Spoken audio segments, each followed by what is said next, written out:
Hello guys, welcome to Dr. Science. So today we are going to talk about PAMP, DAMP and PRR. So first of all I would like to tell what are the abbreviations of PAMP and DAMP. PAMP stands for pathogen associated molecular patterns. DAMP stands for damage associated molecular patterns, and PRR stands for pattern recognition receptors. So first we will talk about pathogen associated molecular patterns. So as you can see here, I have taken two microbes. The green color thing here are your microbes. The first one is Staph aureus, and let's name the second one as Staph epidermidis.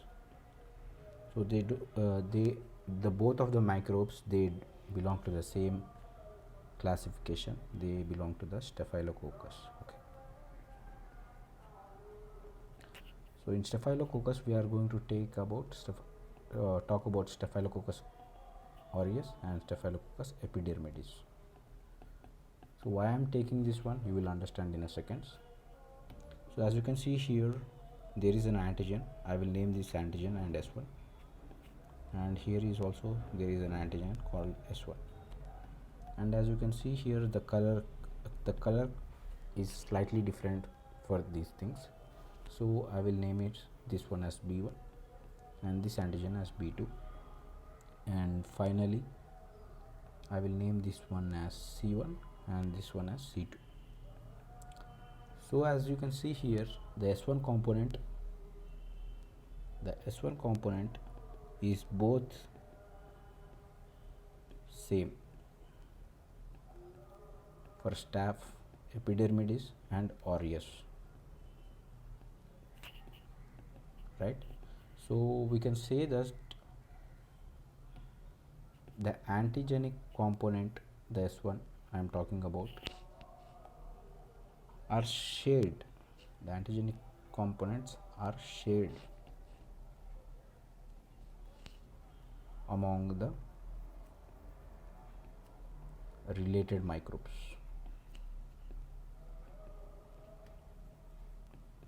So the S1 which is the antigen is getting shared between the related microbes, which is the Staphylococcus aureus and the epidermidis, and this S1 is literally needed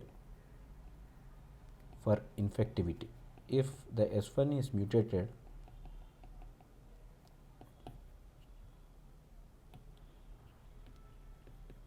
if the S1 component is mutated, then infectivity is not possible. Okay.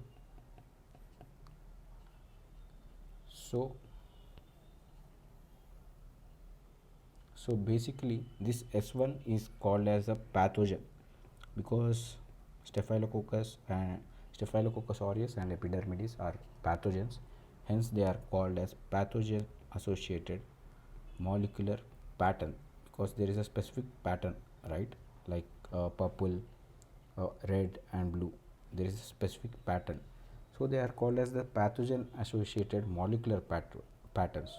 So pathogen associated molecular patterns, they are nothing but the microbial components which are being shared by the related microbes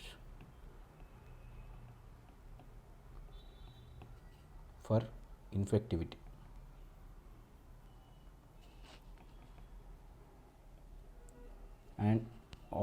And if there is a mutation, if there is a mutation in this, the infectivity is literally decreased. So obviously they cannot get mutated to evade the leukocyte system or the immune system. Okay. So that was about pathogen associated molecular patterns. So next we will talk about DAMP, damage associated molecular pattern. Suppose this is you and you are playing football, and when you are playing football you got hit by your friend and both of you are bleeding. Obviously there is damage of cells. Let me draw it clearly, there is a lot of congestion here. So again, this is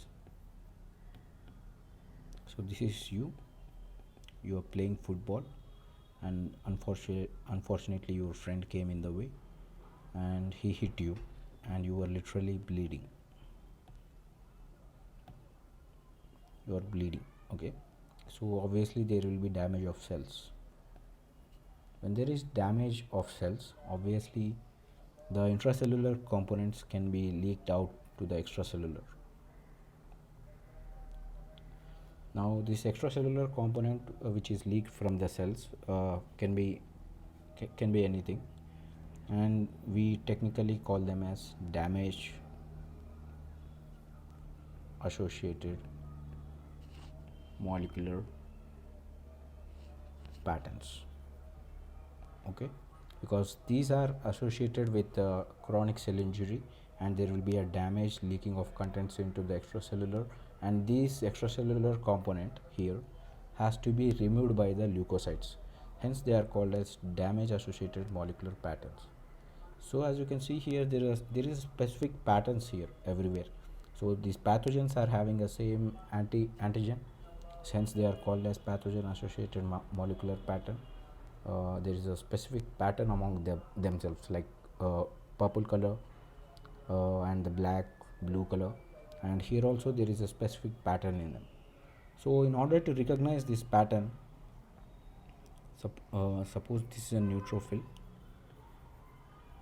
The leukocyte here is a neutrophil, which is one of the component of the innate immunity.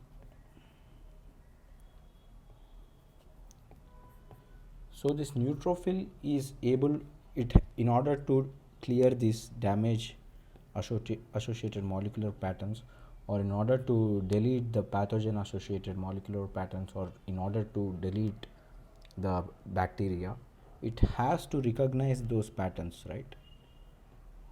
In order to recognize the pattern, like the red, blue or the purple color patterns which are present on the bacteria, obviously the neutrophil should have the pattern recognition, pathogen pattern recognition receptors,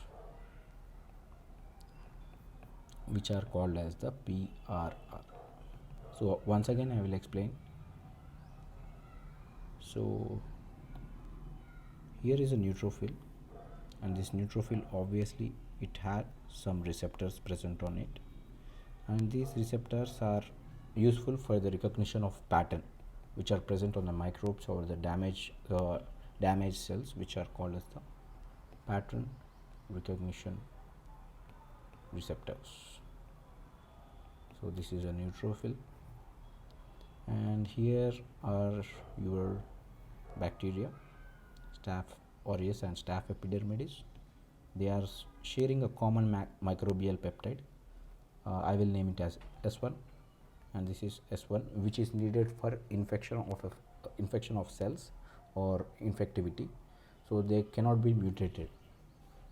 So what will happen, this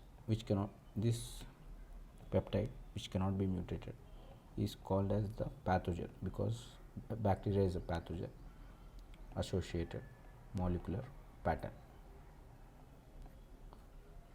Okay, so in the other case we will talk about these are our own cells, and there is a damage and there is leakage of the content to the extracellular compartment, and obviously these are called your damage associated molecular patterns. So in order to recognize this pattern, all these patterns, there are receptors which are called as the pattern recognition receptors on the neutrophils. So I hope you are familiar with all this. You have to talk about DAB, you have to talk about pathogen associated molecular proteins, and finally we talked about PRR, pattern recognition receptors. So that was about it. Thank you.